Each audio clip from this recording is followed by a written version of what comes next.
And we'll start off with you on this one, Mitch. Can Spurs get better without Harry Kane if we were to sell him this summer, next season?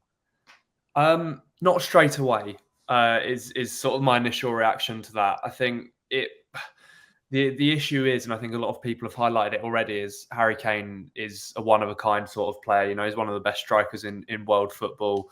And it's not a case of being able to just pick up 100 million by selling him to Bayern Munich this summer and going and spending that on a striker that's instantly going to come in and replace him. So, it's a little bit of a difficult one for me, because I would like to see us, if he does go, bring in reinforcements in the attacking area of the pitch. I like Richarlison.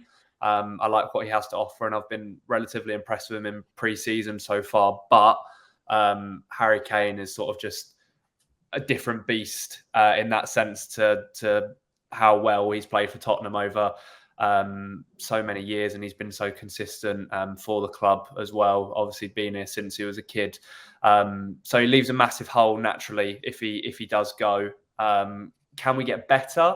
Eventually, yes. You can always get better as a team. You can always improve. And if you sort of were to, I guess, discuss it from the perspective of where we finished in the league last season, you could argue that, yes, we definitely could get better, because we could pick up more points across 38 games and finish higher up in the table. We could, Harry Kane could leave this summer and we could go deeper into a cup competition. We could even win one of the cups. It's not impossible. I know it's maybe not as likely because we'd be selling our best player, but would you then argue, if we did win something or we finished in the top 4, top 5 and got Champions League next season, would that make us better? Arguably, yes. So if you're talking about goal scoring output, I think it's very difficult to say yes to that question at the moment. But if you're talking about success as a team, because obviously new manager, new philosophy, new way of playing, then yes, I would say is the answer to that question. Sava, I'll let you jump in here. What's your reaction to that? Do you think we can get better without Harry Kane this season? The first thing I'd say is better from what? It's been a shambles. Better from what? Like when people say we won't be 8th place, no European football. I think we'll be a better football team without Harry Kane. But notice the words I used there were football team. I think we'll be a much better team. I think for the past 4 or 5 years, we've had managers that everything has just gone through Harry Kane. And fans are scared of that now because everything centralizes through this one man. I think now we've got a manager that has adopted, wherever he's been, and he will here as well. We've already seen it in the first 2 games. He's going to adopt a philosophy which doesn't revolve around Harry Kane, which means that everybody's going to get on the ball. Everybody's going to get in the box. Everybody's going to score goals. Are you going to have your 30-goal-a-season man? No. Do you need a 30-goal-a-season man? No. Hardly anyone in the world has a 30-goal-a-season striker. Hardly anyone. City, Spurs, Real Madrid last year with Benzema, Lewandowski at Barcelona. Hardly anyone has one. We're no different. I actually think it will be a positive. Listen, this isn't personal against Harry Kane. I actually think we'll become a unit, almost like what Arsenal have done. They don't have a 30-goal-a-season man, but they've built over the years a team where they all chip in. Brighton finished above us. Their top goal scorer finished on 12. So I think we'll be a better football team without Harry Kane. But we won't have a superstar in the team like we do right now with Harry Kane. I'm all for it. I'm not a Kane fan. I'm a Tottenham fan. So sorry, Sava. I completely agree with you, to be honest. And it's something that I've been banging on about for the past couple of weeks, to be honest. I think the way that Ange Postecoglou wants to play, I think we have to be bringing in goals from other areas of the pitch. You know, Sonny's going to need to chip in. Kulusevski is going to need to massively chip in with more than what he's done. Richarlison is going to have to chip in. Maddison, you know, we can get goals from different areas of the pitch, and can be life without Harry Kane and past Harry Kane. And like you say, right, everything under Antonio Conte and especially Jose Mourinho, both of them, to be honest, was centered around Harry Kane. And I think if we bring in a different philosophy of football, which we are doing, that isn't all centered around Harry Kane, then I think, why not? Why can't the goals come from all areas of the pitch? Can I just say one thing? I think it also depends on age of the fan as well, like how worried people are going to be. You know, I'm at the age now where I've seen Hoddle come and go. I've seen Waddle come and go, Lineker, Gascoigne, Sheringham come and go twice. Bale, Carrick, Modric, Berbatov. The club didn't die. The club carried on. We kept going. You can argue as well that, as I've said before, the season after Berbatov and Keane both went, two of them, was the season we started to motor with Harry Redknapp. So I'm not worried about it. I'm really not worried about it. He's been here for a long time. We've had some great years from him, but now let's be a football team. Let's not be, like Pep said, with a Harry Kane team. Let's be a football team. Yeah. Yeah, I think the question for me is, it's not necessarily can we be better without Harry Kane. It's can we be better because we don't have Harry Kane? I don't think that's the case. For me, I think that Harry Kane, a Tottenham team with Harry Kane is always going to be a better team, in my opinion, just because he's here. I think if we can get the team functioning in what Saf is saying, in a more homogenous way, playing as a team, but you add in the quality of Harry Kane functioning within that system, within that team, I do think that's going to bring us better results. I do think we are going to be better for it. But that's not to say we can't be better than we were last season, even if Kane leaves, because I do believe what Postecoglou is going to bring with his attacking style of play. I think we are going to start to share the goals around. You see Arsenal had a great season last season, and but there wasn't. I don't think anyone got over 20 goals, did they? Saka got 15, Martinelli got 15, Odegaard got 15. Jesus got 10. Like, you just shared the goals around them all, whereas Spurs had Kane on 30, and then the next one down was Son on 10, and then the next one down was probably Højbjerg on 5, and that's how basically the goals were shared around for Tottenham's point of view. But if we can share the goals around and have a 30-goal a season striker on top of starting to share the goals around anymore, for me, that's always going to be a better situation. So if the question is, are we better off without Harry Kane, or is the question, can we be better without Harry Kane? I would say yes, we can be better without Harry Kane. Are we better off without Harry Kane? I would say no. I don't think we're better off with Harry Kane. I think we're better off keeping Harry Kane in terms of the quality of the team. The question I guess, in terms of following on from this topic, though, do you think we're currently spending the Kane money in terms of what we've seen in the past maybe a few days? Van de Ven's accelerating. We're getting this new striker potentially from Argentina. I mean, you put 2 and 2 together and people saying, look, you're getting a young striker. Is that maybe signaling Kane's leaving? Mitch, what do you reckon? Is it signaling maybe we're starting to spend the Kane money, or is that we are kind of getting ahead of ourselves there? No, I don't think so. Purely just because, especially with the centre backs, I think everybody at the club and around the club has known that is the area of the pitch that we really need to improve on. And Antonio Conte made it abundantly clear while he was at the club that some of the players aren't good enough to play in his system. And I think Ange's probably found that out very quickly, even though he's only been here for a short time.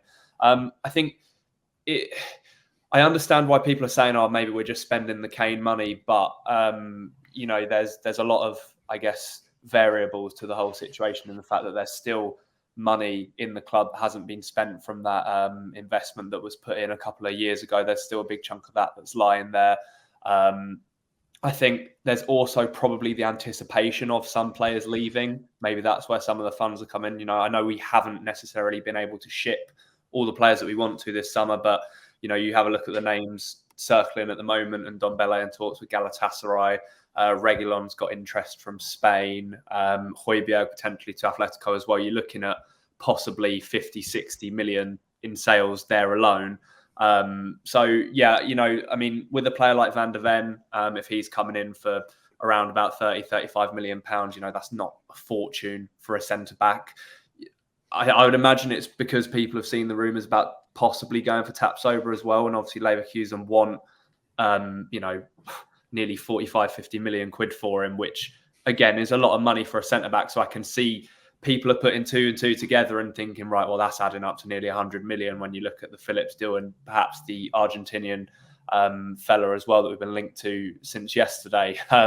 So I get it, but I don't want to bring myself to believe that that's the Harry Kane money being spent, because there was a lot of improvement that needed to be done.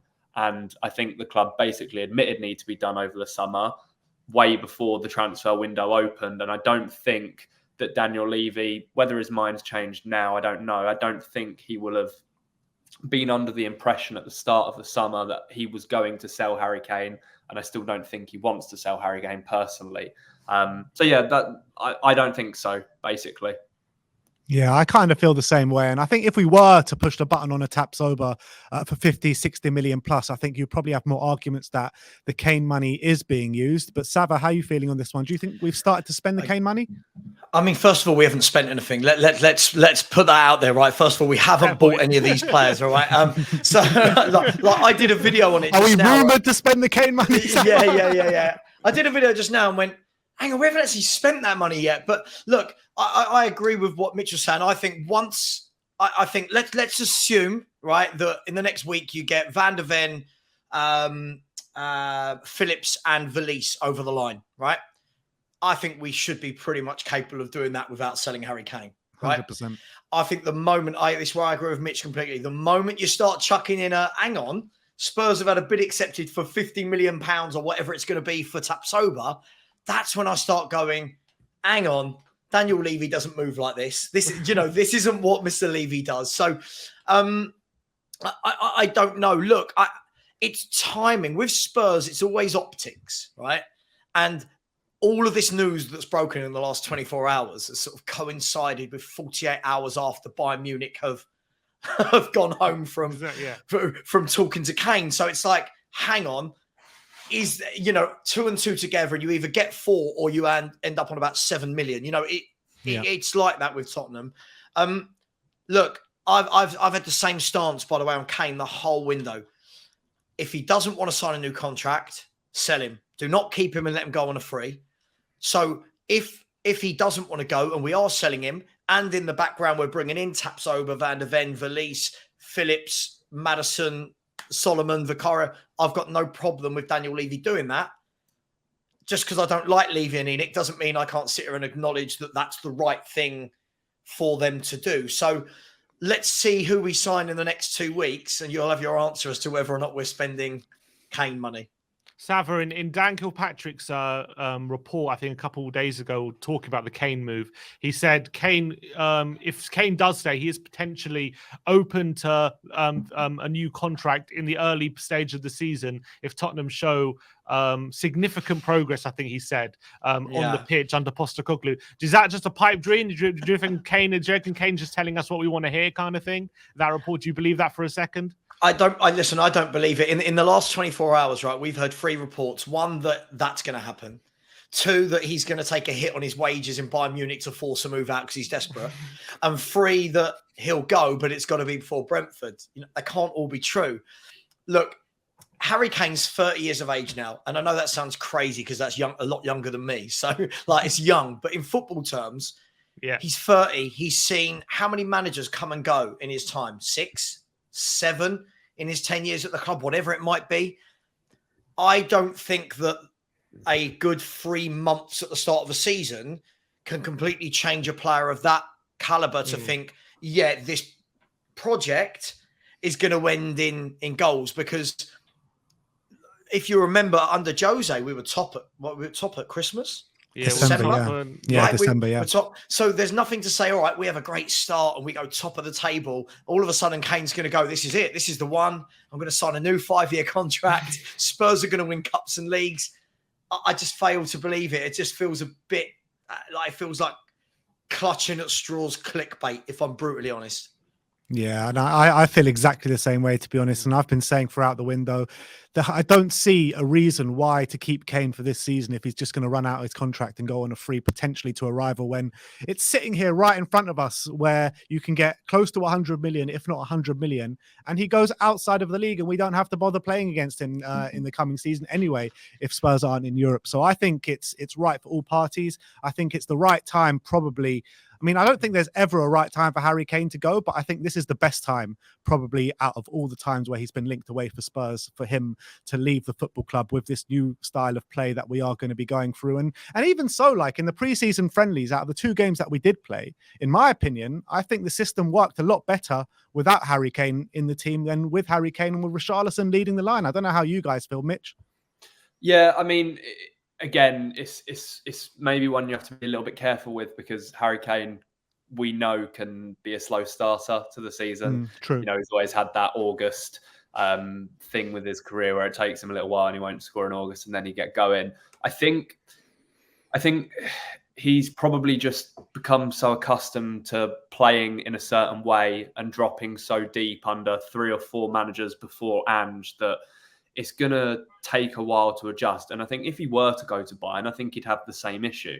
You know, Bayern Munich are a team that are used to dominating the match heavily. And the expectation would be for him to be in that box all the time, being the last man, and just being that player that's just going to tap the ball into a net when it's put on a plate for him. So I think naturally it's looked easier for Richarlison under Ange because obviously him and Harry are different types of players. I feel like Harry thrives with his, you know, technical ability and his quality on the ball itself. Richarlison makes things happen by running and just putting all of his energy into either recovering the ball, putting pressure on the defenders and winning it back. And then, you know, when he's presented with those chances, he might be less clinical, but he still gets himself in those dangerous positions. So I've noticed it as well, and I agree with you. I think Richarlison has looked better in this Ange system, and I've spoken to a few of my mates about it, and they agree as well. But with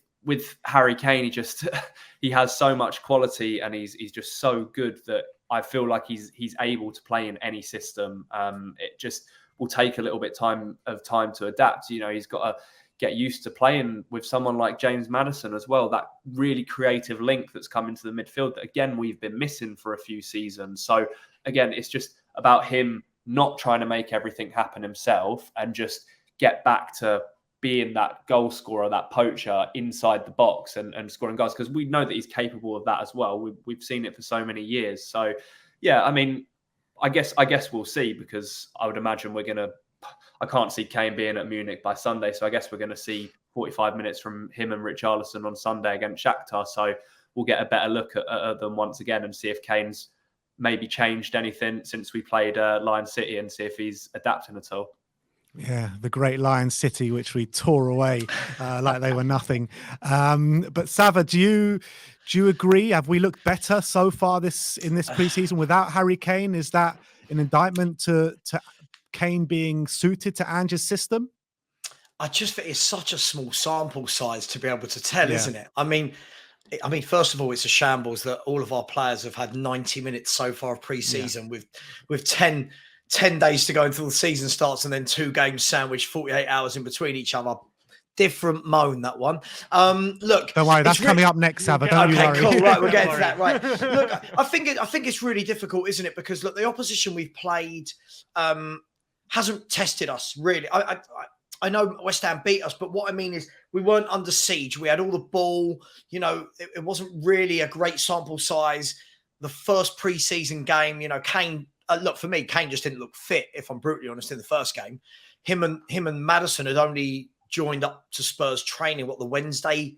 I think they joined up on the Wednesday, flew to Australia on the Friday. So they'd had like 1 training session and then played on the Monday. So I don't read too much into it. Look, for me, I think Harry Kane, if we're talking about this formation, if it wasn't Harry Kane, if it was another player who was similar to Harry Kane but not in that ilk, you would say immediately, right, take your Spurs hats off, right, take your emotion away from Harry Kane. You turn around immediately and you'd say, tactically, this formation does not work with a player like Harry Kane. It doesn't suit a Harry Kane, right? Problem is, Harry Kane is so good, he could probably do it. Yeah. The difficulty you've got is Harry Kane is going to be a victim of his own progression. That Harry Kane that played under Poch, obviously a much younger guy, but was a goal scorer. He had Eriksen, Dembele, Dele Alli, all doing all this stuff behind him, right? And he didn't have to drop deep. Dropping deep has become so, it's just in the rhythm of his game now that he drops deep. And like Mitch said, you don't need to do that now. James Maddison is bought to do that very job. You know, Basuma and Sarr in that first half were camped in the last third of the pitch. So every time you saw Kane dropping deep, you're like, mate, you're not needed here. Like, go away. We don't want you here. We want you in the box. Does that suit a quicker, younger player? does that suit more Richarlison? I think it suits a Richarlison type, not Richarlison, because I think he's an awful footballer, but I'm sure we'll get into that. But Give him it's a difficult. go, Sava. Come on, give him a go. Yeah, they've been saying that about Ndombele in 5 years in as well. Look, Harry Kane's a top player. Is he the guy that normally plays in this formation? I don't think he is. Can he score goals in any team in the world? Yes. Would he get frustrated that it doesn't all go through him? Possibly. Lots of questions I don't think anyone's got the answer to, right? I would have loved to have seen by now 5-6 pre-season games like all the clubs that are playing the Premier League series in America, playing against top opposition. That's what I would have liked to have seen Postecoglou's brand of football with Kane in the team, with Maddison in the team for longer than 45 minutes to be able to give us a sample size. Sava, that is